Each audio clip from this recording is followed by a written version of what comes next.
What's up, y'all? Welcome to the Young Legends podcast, where we teach you the cheat codes to the game of life.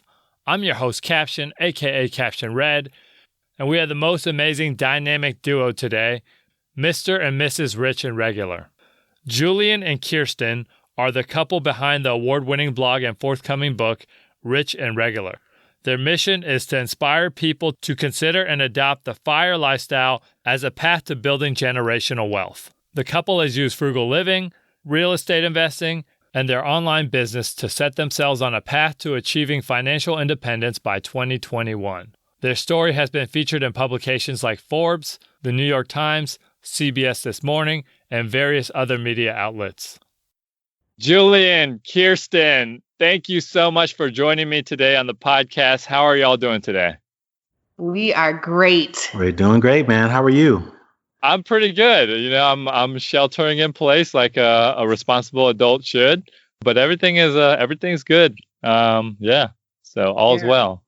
We're doing the same over here, except we've got a newly minted 3-year-old who is also sheltering in place with us. So things are interesting and loud. Over I imagine that there's never a dull moment because toddlers like to get into things. So here we are. That they do. Indeed. Well, I've been following y'all for as long as I've known about this financial independence movement, which has changed my life in the past year.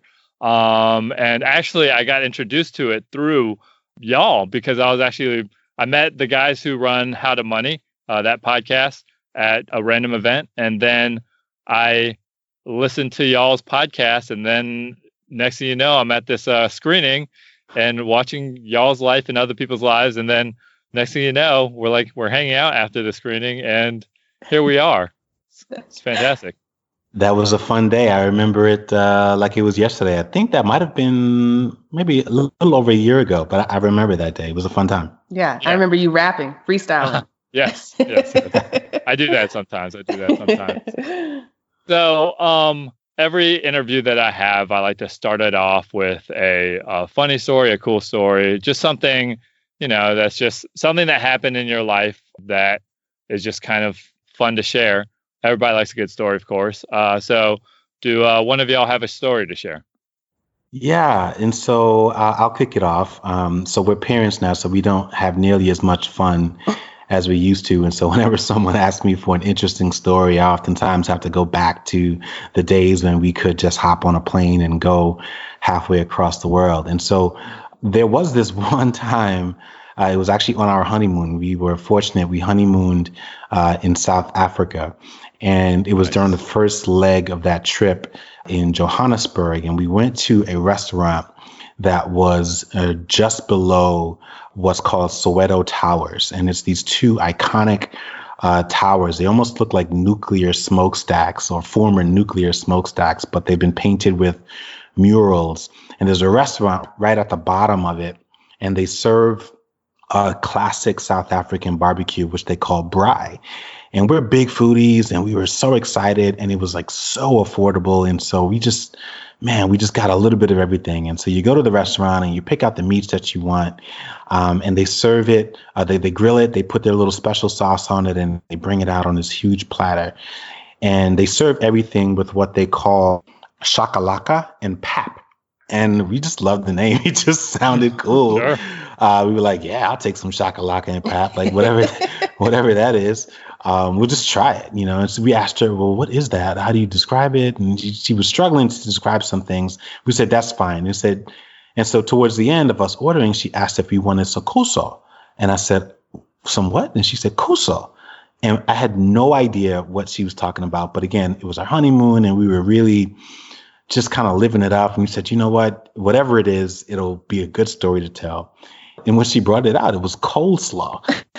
But we were like expecting something exotic that we'd never had before. Yeah, we were like, ooh, coleslaw sounds good. And she was trying to explain the coleslaw. And I was like, it's coleslaw. It's like, it was more like, oh, you mean coleslaw? Yeah. Like, oh, well, yeah, we've had that before. So we ate it, but it wasn't the star of the meal. But yeah, that's our funny story. Nice, nice. You were just like, wow. Like you tried to act impressed. You were Yeah. like, oh wow, this is amazing. We gotta get this recipe. Yeah. Yeah. She put it on the table, and I was like waiting for the coleslaw to come. I was like, I don't know what. I guess they serve everything with coleslaw, and I was still waiting for the coleslaw. But yeah, it was coleslaw. Fantastic, fantastic. Very cool. And that your honeymoon was how many years ago was that?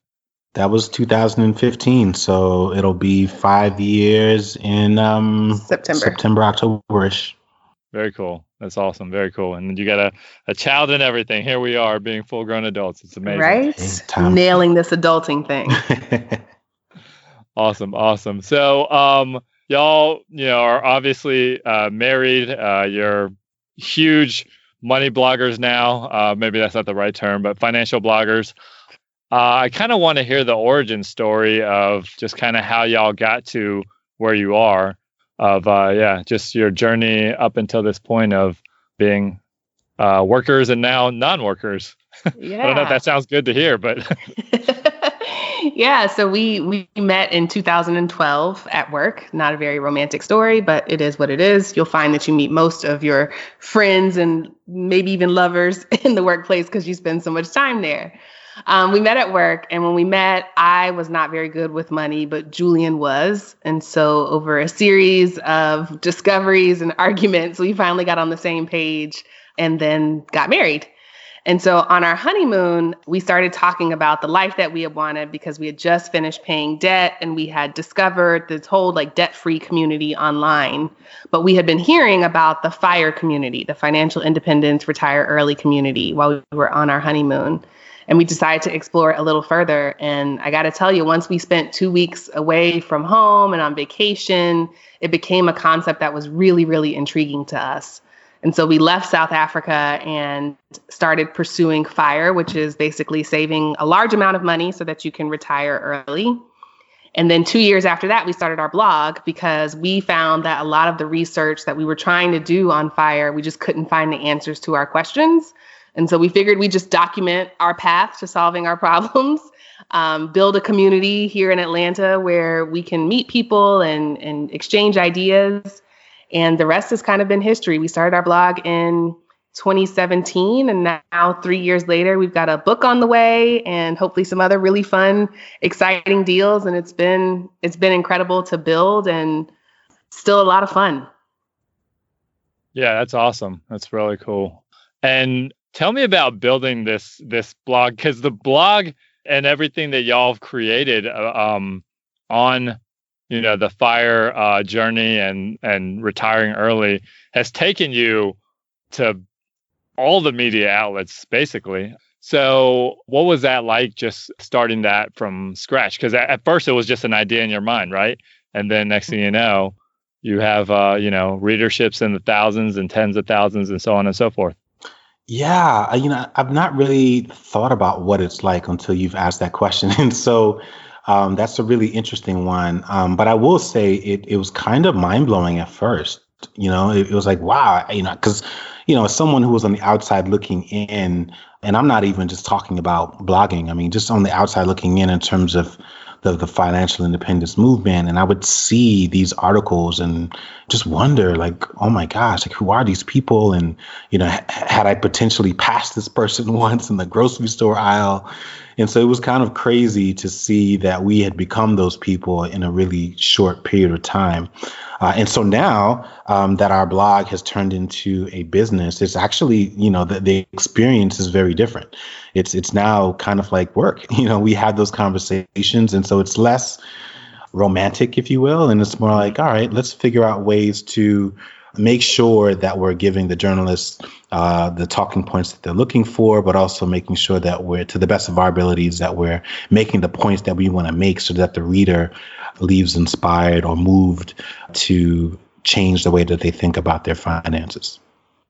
Yeah, that's great. And, I've read through a lot of your blog posts, and you're really delivering really excellent content where, I want to just keep reading more blog posts.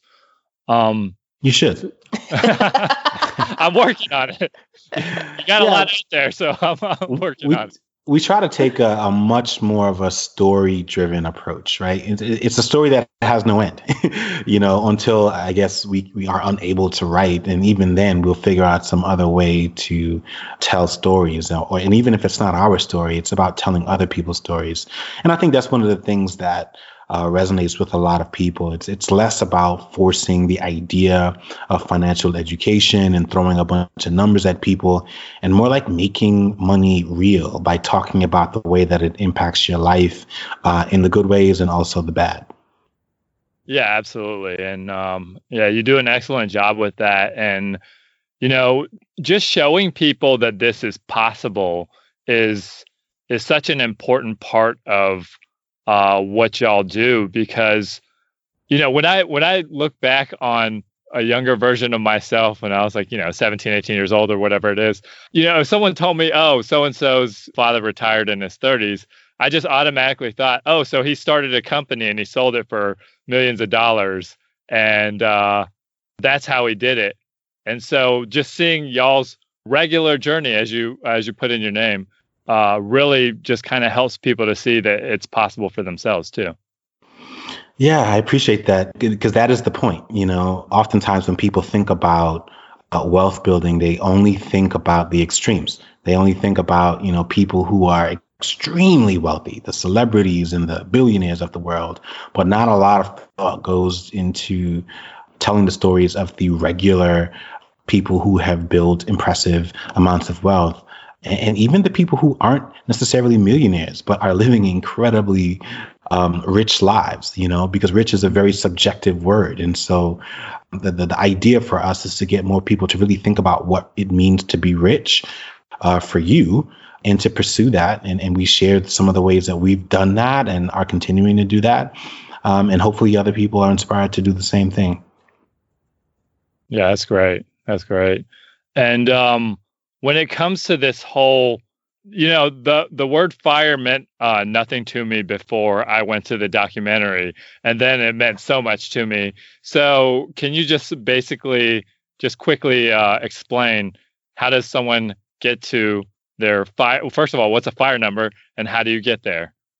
Yeah, so the FIRE number is the amount of money that you have to have in your portfolio, or that's recommended that you have in your portfolio in order to safely withdraw and live off of forever. So the way that you calculate this amount is you take your annual expenses, not your income, but the amount of money that you spend on things, and you multiply it by 25. Once you have 25 times your annual expenses, there's a rule called the 4% rule, which kicks in and says, well, if the market grows an average of anywhere from 5 to 7% on a year, you can safely withdraw 4% of that money every single year and never run out of money. Right. And what's the magic number for a lot of people? It depends on how much they spend. I feel like a lot of people hit between $800,000 and $1 million, which means they're spending on average $40,000 a year, maybe a little bit less. It just depends on where you are where in the country you are. Some places it's completely possible to live really good on $40,000 a year. In other places, that's really difficult to do. But I think the big part is that people get hung up on thinking that in order to have $800,000 or $1 million in a portfolio, that you literally have to save $800,000 or $1 million. Right. Mm-hmm. And when we start to explain compound interest and how your money makes money, it starts to make more sense to people that, in a bull market like what we've seen, 10 years of growth prior to the pandemic, you didn't need to save $800,000. You only needed to save like $400,000, and market growth and compound interest took you kind of over the ledge of FIRE. Right. And compound interest is a very difficult thing to explain via audio, but when you see it visually, it's mind blowing. And I'm just kind of like, why did anyone not teach me about this when I was younger? Yeah, there's a reason they call it the eighth wonder of the world, because once you understand it, it's like, wait, what now? So there's free money, like essentially directionally, that all I got to do is this one thing and my money will grow on its own. Like, it's wild. It's a wild concept. Yeah. Now, in order to get that, let's say 800,000 to $1 million, let's just use $1 million because that's just a nice even number. what do you have to do as an individual to make that happen? And why should you do that as an individual? Yeah, it depends on your timeline. So traditionally in FIRE, people save up to half of their income every year.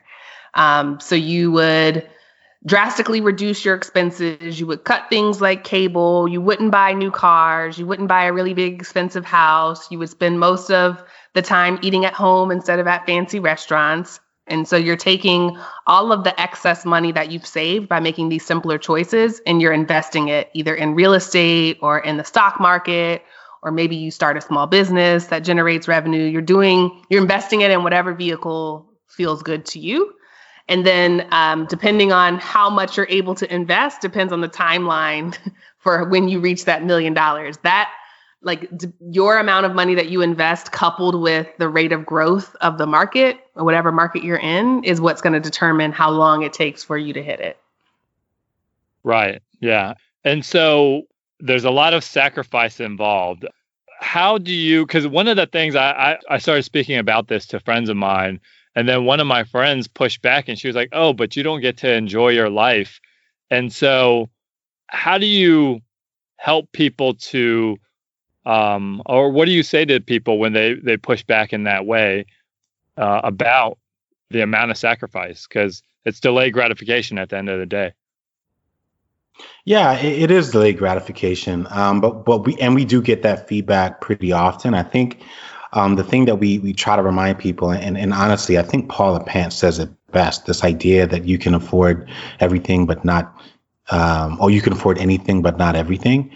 That idea, I just think, is a really simple yet profound one. And so when people say that you're not going to have a good life, I think, that may be true for some people, but I think that there's certainly people who are out there who could afford to spend a little bit less, and it would have no bearing or impact on their degree of happiness. And so what we did was we literally went line by line with our spending. And when we were creating our budget years ago, and started asking the question, like, does this make you happy, or would having more of this make you happier? And that's what really helped us to say, okay, so it's not that we can't go out to eat, but we really only want to go out to eat, or quote unquote need to go out to eat 3 to 4 times a month. Because at the 5th time, then you're making a different trade-off. At that point, for us, it's like, all right, well, now we're not necessarily making the best decision for our health, and so on and so on. And so it doesn't make us happier. Or even travel. We love to travel. But there does reach a point where if you travel too much, then it actually becomes a little bit stressful because you're always on the road. And so it's the same thing with having a house, right? You can have a house that's, let's say, X thousand square feet, but if you have a house that's too big, well, that doesn't make you happier, right? And so more doesn't always make you happier. And I think less certainly doesn't mean that you will, without question, be less happy. And so we try to get to the details, because I don't believe that making that blanket assumption that having less will by default make you less happy. Yeah. I mean, if anything makes me less happy, it's the idea of working until I'm 75, which is what most Americans are facing right now. That's the retirement crisis that I'm sure a lot of people's parents or older relatives are, is that they can't retire. They can't rest. They're exhausted from working 50 years in a row with no breaks, and they can't rest. And so I'm willing to make, I don't really call it a sacrifice as much as I do a trade-off, where it's like, if I have to take 5 years while I'm young and can be creative about the ways that I have fun in order to make sure that I can rest and travel and spend time with my family and maybe enjoy some grandkids when I'm old, I'm happy to do that.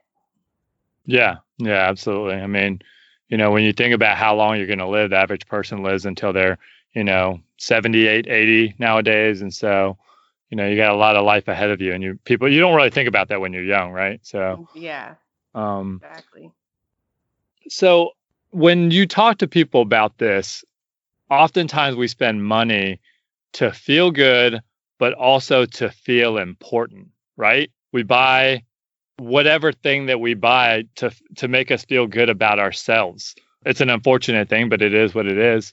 So how would you tell a young person, like, look, you don't need to spend money to make yourself feel important. You don't need to buy, that watch. You don't need to buy that car. You don't need to buy XYZ in order to feel important.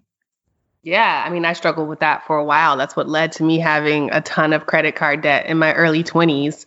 I would say that your happiness and your self-worth is an inside job. There's no thing or even person that can make you feel anything that you don't naturally feel for yourself. Everything else is just a game that you're playing, a little bit of lying to yourself, trying to cover up how you actually feel. And there's a ton of tools, especially now available online or via apps that you can download to help you with mindfulness and building self-worthiness and making sure that you feel, that your feelings are yours and that you're not kind of outsourcing them to things or other people. No, that's good. That's very good. And so with that being said, congratulations, by the way. I believe you quit your job this past month. Is that correct? Yes. I quit about a month ago. So now you have Mr. Rich and Regular and Mrs. Rich and Regular are both quitters in a positive way, right? Yeah. I love that. Yeah, we're quitters, but I don't know that I've ever been busier than I am right now. And this isn't even just due to the pandemic and the quarantine that we're in. Even before all of those things were happening, our blog is very much a growing platform. And so it requires a lot of work and attention. And so we've just hired someone, to help us out. And so we are really, really busy.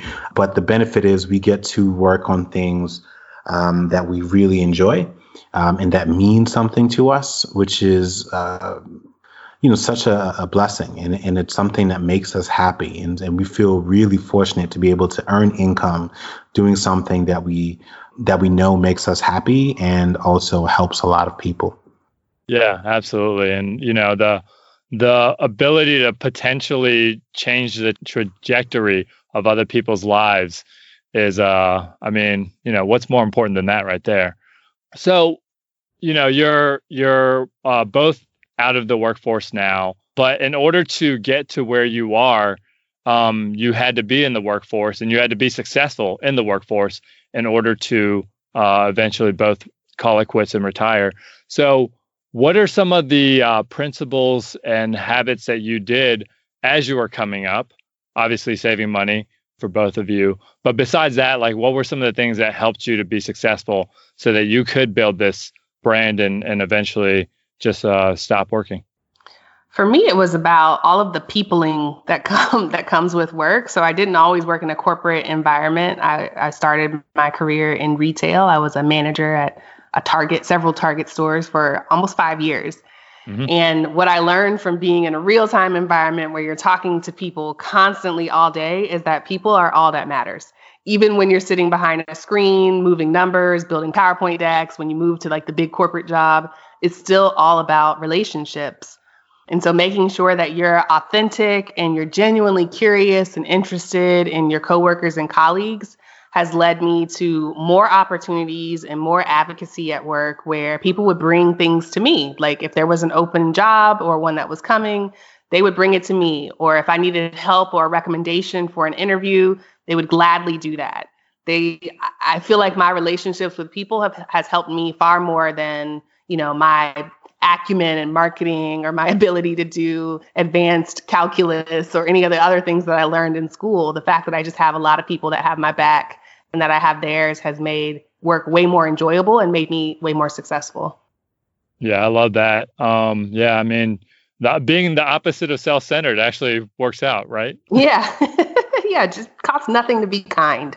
Just be kind to people. Absolutely. Julien, how about you?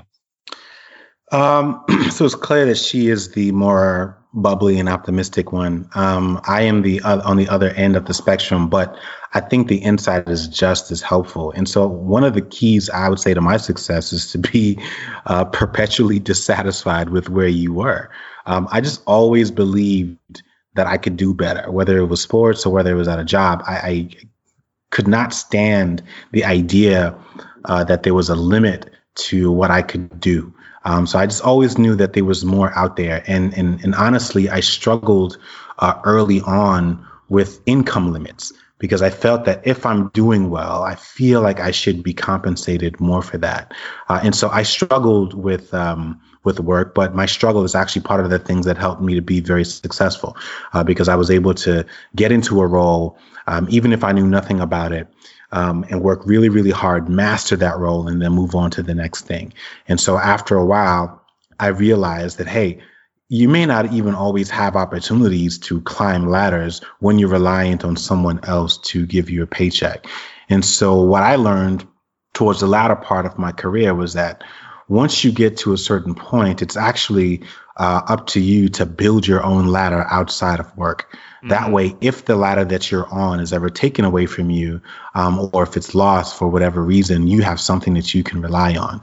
And so that ladder for us is the Rich and Regular brand and website.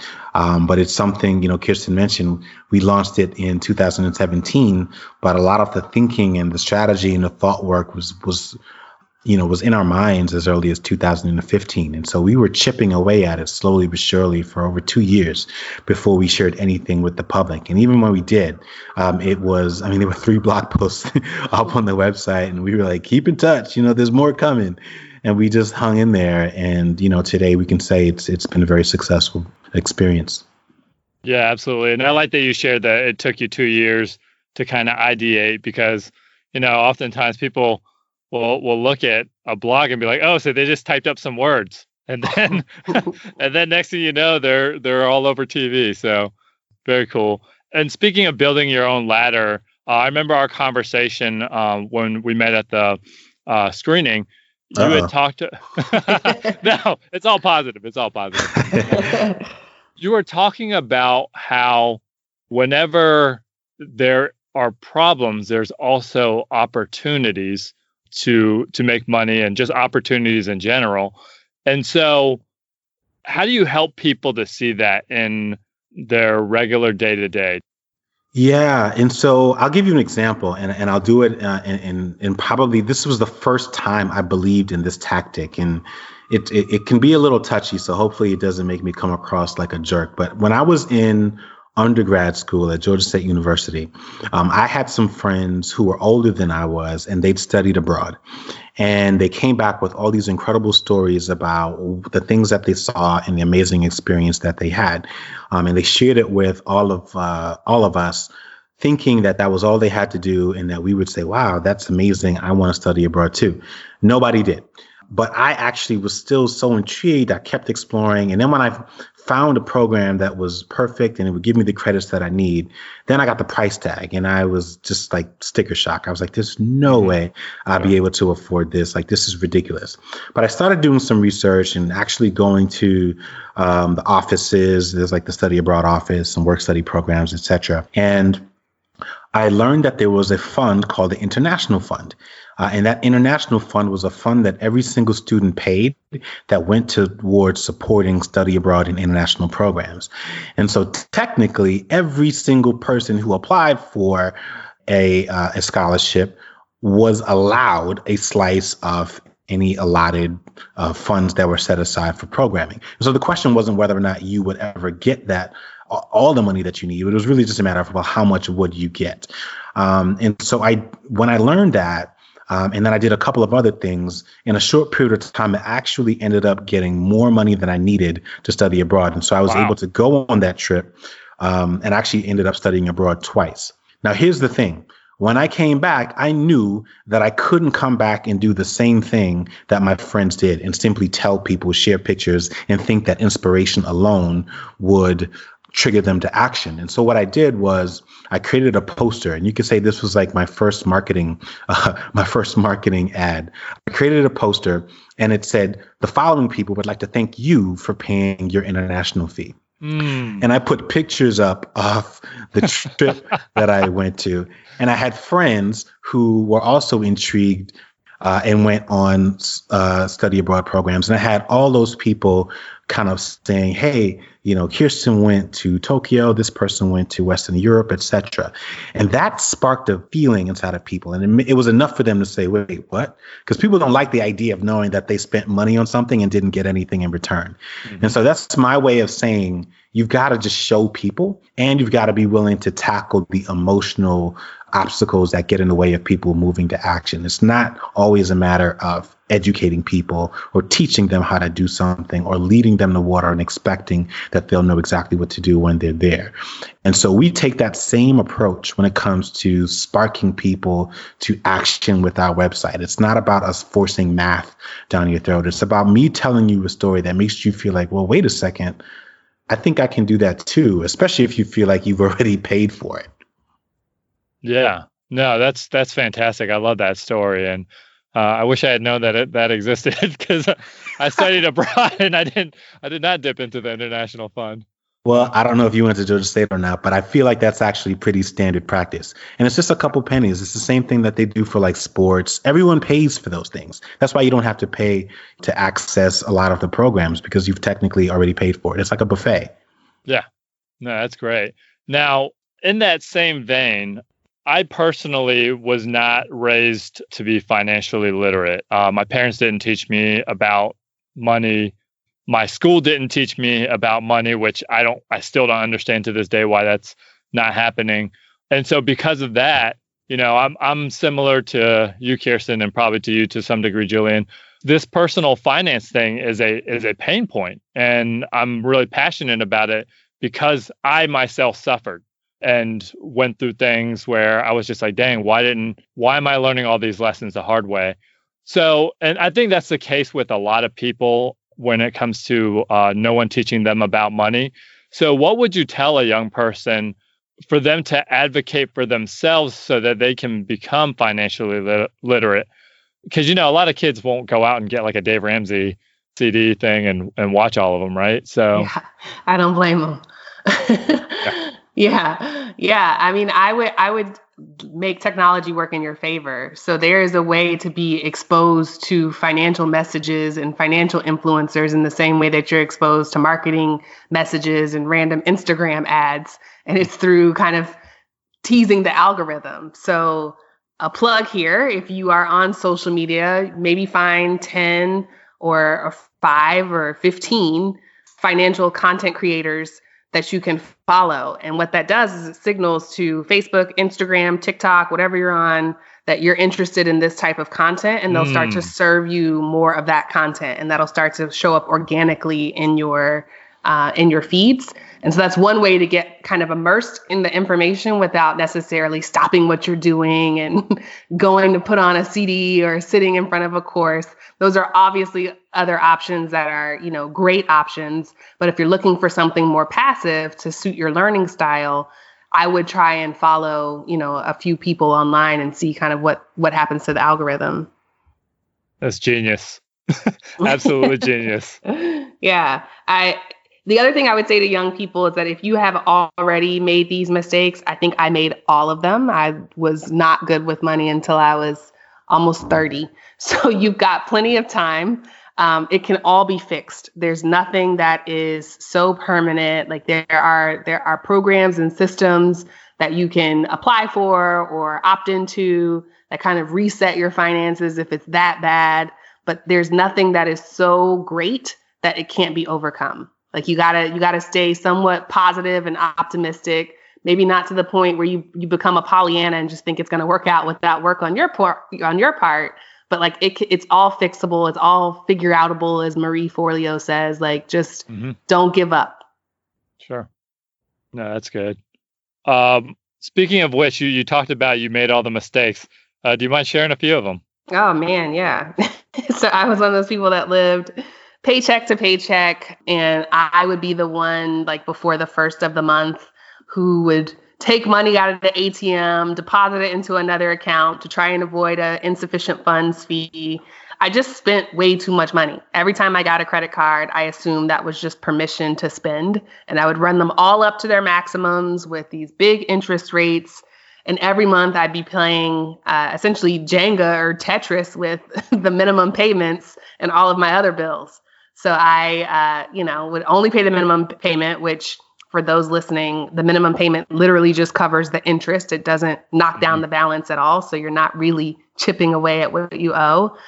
And then I also bought like a luxury car when I was 22. So I had, a almost $700 car note when my checks weren't nearly that big to support that kind of expense. I just spent way more money than I had. I spent a lot of money that I would make in the future and use to pay down that debt before I had it. Yeah. And let's talk about cars real quick, because this is something I run into with a lot of young people and their cars, and they want something off the lot, 2019, 2020. I was that person.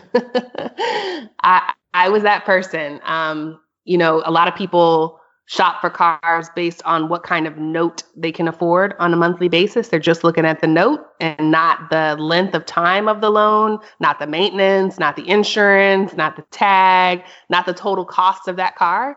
And so what I would encourage people to do is to do a little bit of math before you sign that 60-month lease at $500, multiply it out. And I assure you, it's going to be about twice what's on the sticker. Yes. Or it's not, and you're at the end of your lease at 5 years and you don't own that car. You got to turn it back in. You don't get a payment for that. You're back at zero again, starting with another payment. It doesn't become an asset for you. You just borrowed it and spend a ton of money to borrow it. So I think a lot of the challenge is that people don't do enough of the math before they buy their car. I was that person, so I can say that. Sure. Yeah, absolutely. And speaking of cars and y'all's cars, what are you whipping around Atlanta in right now? I'm still in my luxury car from 10, 11 years ago. I'm in a 2006 Lexus, and Julian's in a 2007 Honda?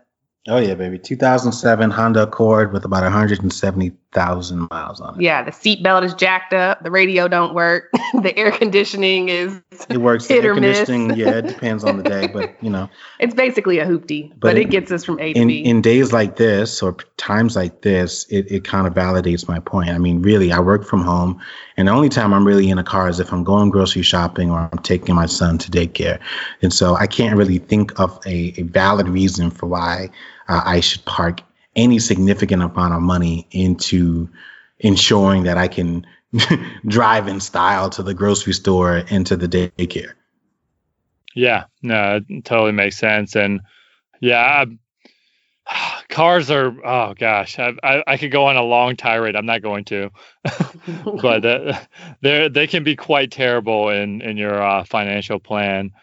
So if you could go back and talk to your younger self, besides the, hey, don't buy that nice Lexus. Speaking of which, would you buy another Lexus or no? I would, but I would pay cash for it and it would be used. Nice, brilliant. What would you tell yourself, or what would you wish you had known at a younger age about, life, success, just things that are going to help you to become your very best? I'll start. I think the first thing that I would tell a younger Julian is to start a business. It doesn't matter how small it is, but I think it's important for people, especially today, to know what it feels like to create their own income. I think what happens to a lot of people is they go into the workplace, they become reliant on income being something that is awarded to them in exchange for their time. And it's not until they hit some kind of crisis that they need to start then figuring out other ways to create supplementary income. And so what I would have loved to have done is to already work through those things, started and maybe even failed at several businesses, so that when I became a young adult, I had already built up some experience and I knew how to get started so that I wasn't starting from scratch. That's good. Very cool. And Kiersten? I wish I had known about F.I.R.E. I was someone who was really good at my career in the 15 years that I worked. But if I had started much earlier, I would probably be twice as wealthy right now than I am currently. And yeah, I wish I had known about saving and investing from the minute I started my first job till the minute I left. Yeah, absolutely. Yeah, you and me both. Speaking of which, right now, who knows what's going to happen with the world? Things are going pretty crazy. What is your argument for people about this whole nest egg thing? And I kind of know what I want to say to people about nest eggs, but what would you say to them, considering the current climate and just the unpredictability of life? I mean, that's a tough one because it is by nature really unpredictable. And so I don't want to tell someone that they should never tap into their nest egg, but I do think people need to understand why it's there because unfortunately, especially in the United States, we've normalized this idea of working for our entire lives. And so I think because of that, people don't really have a lot of examples, especially younger people. They may not have a lot of examples of what it looks like to have a sizable nest egg and what it takes to actually build one. And so I think really the answer is to understand why it's important and also to build the habits that create and maintain that nest egg as early as possible. Because I think people really just treat their nest egg as an extension, or too many people treat their nest egg as an extension to their savings accounts. And that's not what it's there for. I mean, obviously, it can be used for those things, but it is supposed to be there to serve as an income source or a wealth generation tool for you and your family or whoever else you may want to pass that money on to. But because there aren't as many examples of that, I think people oftentimes tend to mirror what they see, which is to use it as a extended or distant savings account. And unfortunately, that puts us in the state of retirement crisis that we're in today. Yeah, absolutely. I agree 100%. So real quick, final thoughts. Let's go with final thoughts of things that you would want to share with somebody if you had the opportunity to just say one last thing to them or one thing to them as far as life knowledge goes?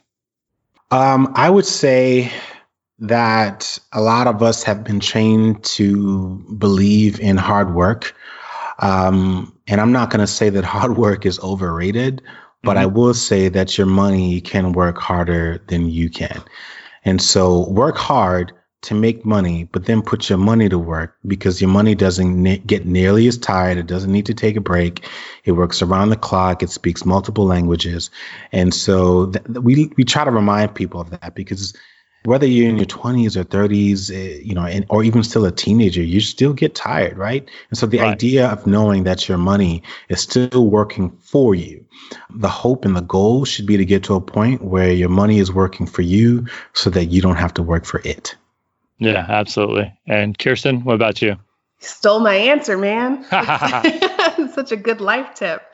I will redirect mine to health and wellness and say that your brain is the most important investment that you can make. So if you are not doing things to level up the way that your brain functions, the kind of thoughts that you tell yourself, whether you're kind to yourself, that's where you should start before you put any money into the market.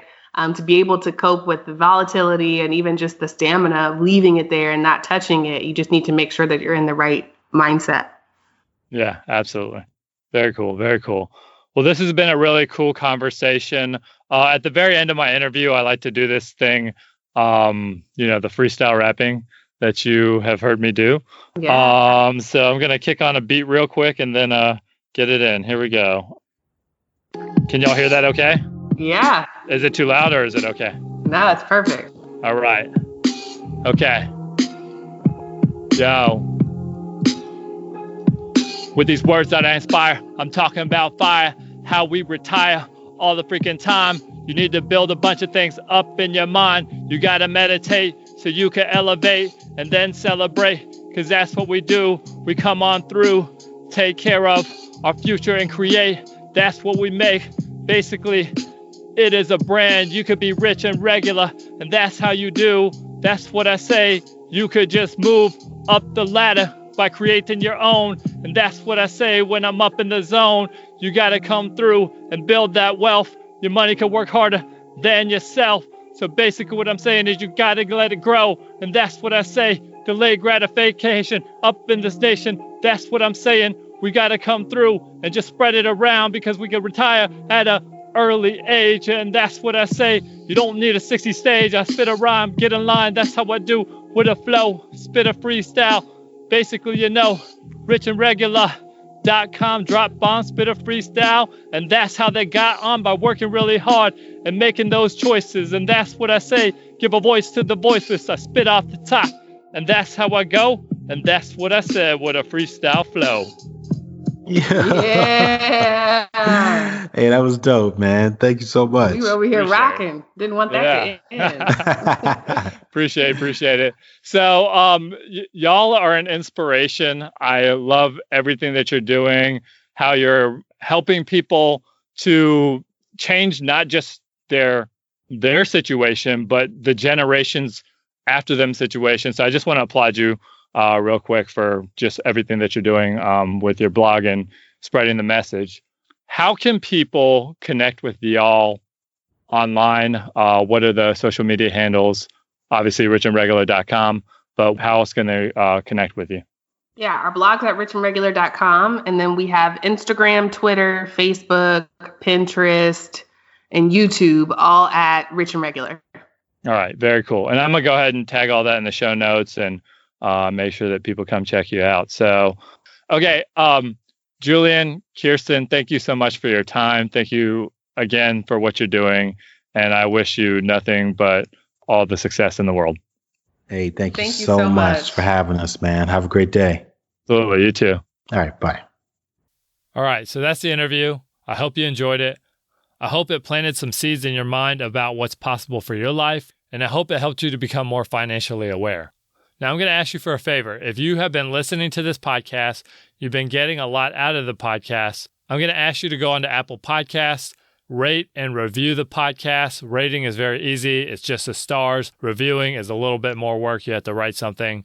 But I'm going to ask you to do that. And the reason why I'm asking for that is this. The more ratings and reviews that the podcast has, the more it gets the message out, but also it helps to get even better guests. So if you have a quick sec, please do that for me. And thank you so much for listening. And I hope you're well, physically and mentally. And until next time, peace out.